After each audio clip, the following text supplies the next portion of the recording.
Como decíamos ayer, profesor Bustillo, ahora que comienza el mes de abril, es el mes del idioma. Yo no sé de dónde acá surgió eso, pero lo cierto es que en el mes de abril se conmemoran el nacimiento o la muerte de dos genios universales del idioma.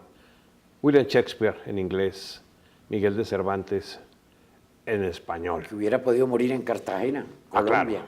Claro. Entonces, tiene especial significación William Shakespeare en este momento porque este mes se conmemoran los 450 años de su nacimiento, 1564. Muchos ponían en duda hasta la existencia misma de Shakespeare. Sí, evidentemente no hay partida de bautizo porque no hay partida de certificado, como conocemos hoy, apenas estaba su bautizo, que eso se usaba en esa época, y como todavía en algunas partes los católicos, porque ellos eran de origen católico. Su ascendencia era católica, sí señor, su padre era católico. Entonces se les bautizaba unos días después de haber nacido.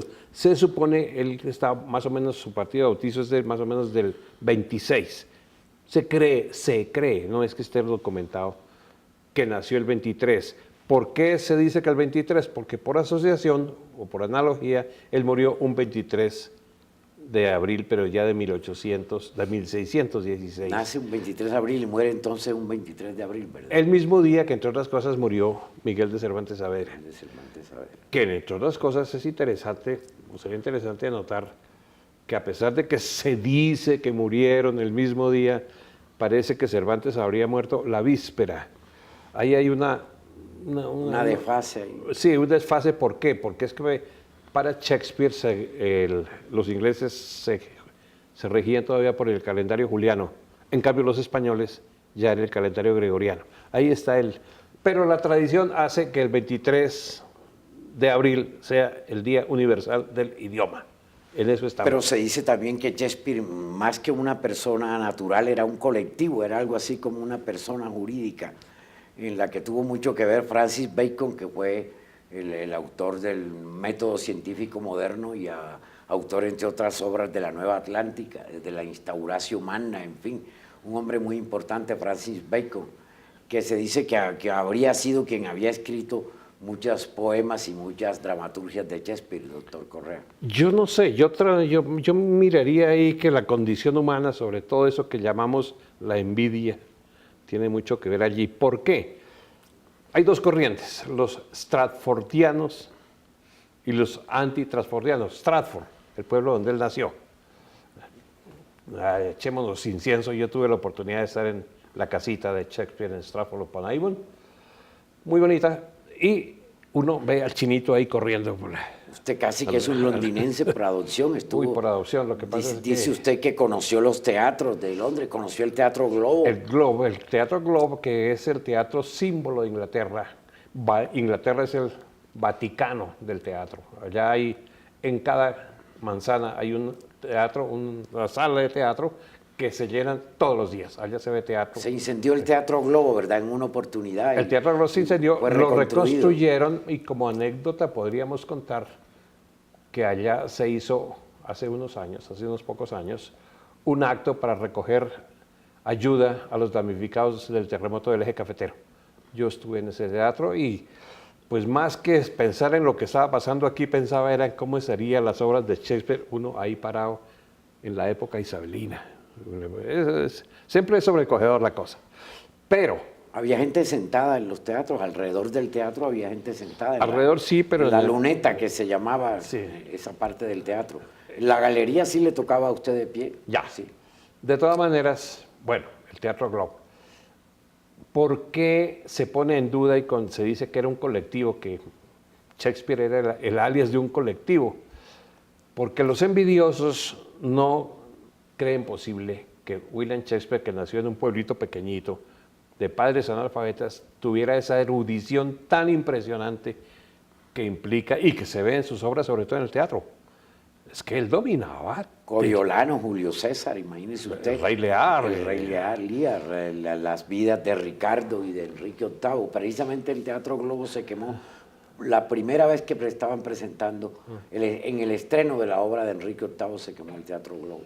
Entonces, los que defienden que No, que Shakespeare no era tan ignorante, dicen que estuvo en un colegio donde se pagaba, un colegio privado, si lo vamos a llamar así, donde se estudiaba latín desde los 8 años de edad hasta los 14. Latín. Y por eso salió erudito en Esopo y en Virgilio y toda esta cosa. Terencio, toda la La duda entra de que en la época de su niñez, el papá de Shakespeare, que era un rico comerciante en lana, después cayó en desgracia. Y cayó en desgracia, entre otras cosas, se dice, por ser católico. La persecución que en ese tiempo había en Inglaterra contra Sí, los ya católicos, en la época de Isabel I, definitivamente se separó la iglesia y se volvió la iglesia anglicana, y entonces comenzó la persecución ahora contra los que no asumieran la nueva religión, entre eso la familia Shakespeare.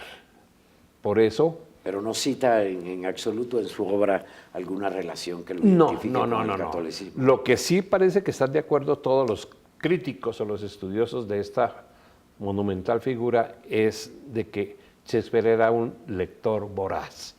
Y eso, bueno, eso habla muy bien de los que nos gustan los libros. Estuvo empleado ahí en las dependencias de los teatros de Londres por muchos años, y entonces indudablemente que ahí consolidó su formación como humanista. Y se estilaba eso. Recuerde usted que Milton, aunque no es coetáneo con Shakespeare, sí le hace unos elogios en un periódico londinense, El Alegro, si no estoy mal. Y vea una cosa bien curiosa, la influencia de Shakespeare en el mundo hispánico. En el mundo hispánico, el sumo sacerdote Miguel de Cervantes, que como usted decía, suspiraba por venir a tener un puestico en Cartagena de Indias. No se lo dieron. Escribió al rey con esa... Sí, después de que fue liberado de su cautiverio. En Argel, claro. En Argel. Sí. Allá estuvo un tiempo, allá pasó en las mazmorras argelinas, sí. Pero entonces, el señor Shakespeare, lo que decíamos hace un momentico, esa erudición tan impresionante, es posible que sí hubiera estudiado. Ese conocimiento de la historia, sí, sobre todo. Porque sí, los que dicen que no, que Shakespeare no era una persona, sino un colectivo, dicen es que porque cómo es posible que ese señor que nació en un pueblo de ignorantes, con padres ignorantes, iba a tener esa capacidad tan impresionante. Es que leer la obra de Shakespeare es algo que inspira respeto. Y ahora, paralelo con otro grande, Cervantes. Claro. Pero lo que iba yo a notar es que, curiosamente, la influencia de Shakespeare, su obra, en el mundo hispánico, se la debemos a un francés, Voltaire. Voltaire, con sus cartas inglesas, fue el que ya... Los franceses admiraban mucho a Inglaterra. Recuerde que ese fue el mismo caso de Montesquieu, el de Voltaire y el de Montesquieu. Entonces, con esos escritos de Voltaire, entró la curiosidad en el mundo hispánico por saber, oiga, ¿quién es este? William Shakespeare. Eso es lo que estamos conmemorando en este mes de abril que se ha iniciado. Se me hace curioso, aquí en Bogotá se acostumbraba hasta hace pocos años, hasta poco tiempo, que el 23 era exactamente el día en que se inauguraba la Feria del Libro. Este año no, este año se inaugura más tarde, pero de todas maneras sí es el Día del Idioma. Cuando yo era niño, casi de las épocas de Shakespeare, a uno le enseñaban que era el Día del Idioma, lo importante que era eso. Pero, profesor Bustillo, no fue promovido por la academia, por ninguna academia de la lengua. Yo no sé cómo nació eso. En 1922 dice un folleto muy importante que escribió para un aniversario de esos, el doctor Vicente Pérez Silva, pues reconocido poeta colombiano. Dice que fue la Academia de Historia y de Bellas Artes de Cádiz, si no estoy mal, por allí en 1922, y entonces las academias de la lengua sucedáneas cogieron el día como día del idioma y día también del aniversario de la muerte de Cervantes Saavedra, claro. De todas maneras, eso para recordar, y bueno, no nos extrañe en este momento que estamos haciendo este programa. Acabo de ver que Colombia volvió a rajarse en las pruebas PISA. Quedamos de últimos en el mundo. Entonces eso nos daría a mí me daría una idea por qué se acabó la enseñanza, el cultivo del idioma, desde cuándo acá lo acabamos, con el cultivo del idioma se acabó el cultivo del conocimiento. Sí, porque éramos la meca, indiscutiblemente. Se decía que donde se hablaba mejor el español era aquí en Nueva Granada, en Santa Fe de Bogotá. Indudablemente. Yo estuve al comienzo de este año estuve fuera de Colombia y ¿usted de dónde es? De Colombia. El mejor castellano. Todavía tenemos esa fama, pero escuchar hoy el castellano que se habla en nuestra propia universidad ya le da a uno como sonrojo de que eso es castellano. Y con una cosa mucho más terrible, lo que se espera es que el idioma de nuestra gente, los niños que están estudiando aquí, se está degenerando a pasos rapidísimos, rapidísimos.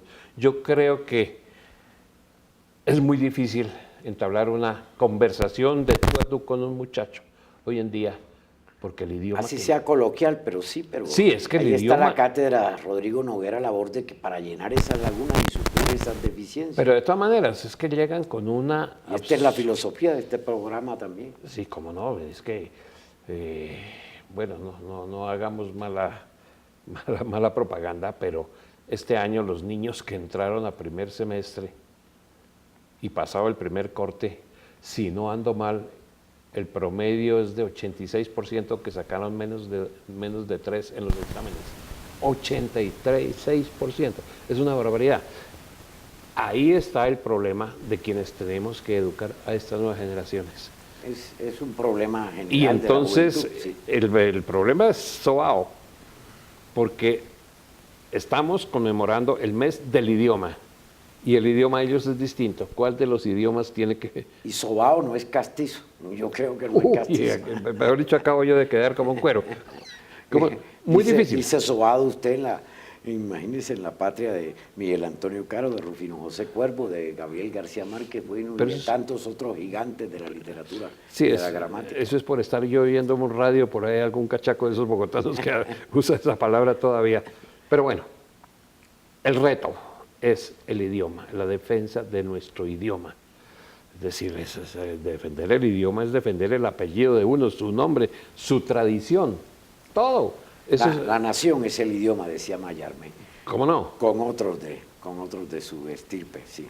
Entonces, eso es lo que se está conmemorando en este mes y que es tan poderosa la obra y la figura de William Shakespeare. Pero eso puede pasar con todos los idiomas, pienso yo, con el francés, con el alemán, etcétera. Es decir, cuando no hay una formación humanística, está fallando la base, indiscutiblemente. Indudablemente que sí, indudablemente que sí.